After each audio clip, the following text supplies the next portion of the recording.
Bro అఖండ తాండవం మొదలవుతుంది, ఎలా అనిపిస్తుంది? సో చాలా ఎక్సైట్ గా వెయిట్ చేస్తున్నాను బ్రో. ఇప్పటికే పోస్ట్ పోన్ అయింది. సో ఎల్లుండి రిలీజ్, రేపు ప్రీమియర్స్ కూడా స్టార్ట్ అవుతున్నాయి. సో డెఫినెట్ గా లేట్ గా వచ్చినా లేటెస్ట్ గా దుమ్ము రేగ్ కొడుతుంది, డౌటే లేదు. అఖండాకే గూస్ బంప్స్. ఆ ఇంటర్వెల్ సీన్ అయితే నిజంగా నేను ఇప్పటికీ మర్చిపోలేను. అండ్ ఆల్రెడీ మనం ట్రైలర్ చూసాము, టీజర్ చూసాము. ఆ టీజర్ లో ఆ సూలం తిప్పడమైంది bro, literally goose bumps. Dialogue విన్నారా బ్రో మీరు?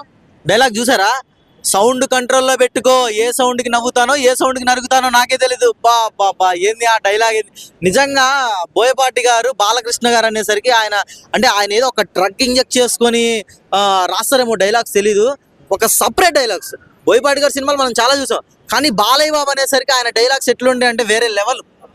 సో నేనైతే చాలా బాగా వెయిట్ చేస్తున్నాను. ఖచ్చితంగా సినిమా రిలీజ్ అయిన తర్వాత మళ్ళీ ఫస్ట్ వచ్చి మీకే రివ్యూ ఇస్తాను నేను 100%. సో తమన్ బీజిఎం గురించి ఏం చెప్తారు భయ్యా? తమన్ అంటే ఏ తమన్ భయ్యా? ఎవరు తమన్? ఎవరు?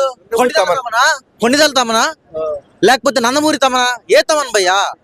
ఆ ఓజీకి ఆ కొట్టుడేంది భయ్యా? ఆ ఇంటర్వెల్ బ్యాంగ్ ఏంది భయ్యా? ఆల్రెడీ మనం అఖండాలో చూసాం. అఖండ తాండవం రీసెంట్ గా ఏదో ఒక వీడియో వచ్చింది. ఆ ఇద్దరు ఎవరో మంత్రాలు చదువుతూ ఉంటారు, ఇద్దరు కుర్రోళ్ళు బొట్లు పెట్టుకొని, వాళ్ళతో సపరేట్ గా ఏదో ఒక బ్యాక్గ్రౌండ్ స్కోర్ ఏదో రెడీ చేశారంట. అది ఇంకా మరి దేంట్లో కూడా రివీల్ చేయలేదు. ఖచ్చితంగా రివీల్ చేయలేదంటే థియేటర్ లో సౌండ్ బాక్సులు మరి జాగ్రత్తగా సర్వీసింగ్ చేయించుకొని చాలా జాగ్రత్తగా పెట్టుకోవాలి థియేటర్లు. మళ్ళీ లాస్ట్ టైం లాగా సౌండ్ బాక్సులు బేలిపోయినాయి, థియేటర్లో కాలిపోయినాయి అంటే కుదరదు. మొత్తం నీట్ గా థియేటర్లన్నీ క్లీన్ సాఫ్ చేసుకొని రెడీగా ఉండండి. మీరు ఎంత పెద్ద బాక్సులు తెచ్చినా ఈసారి తమన్ గారి మ్యూజిక్ కి బాక్సులు బద్దలవడం పక్కా.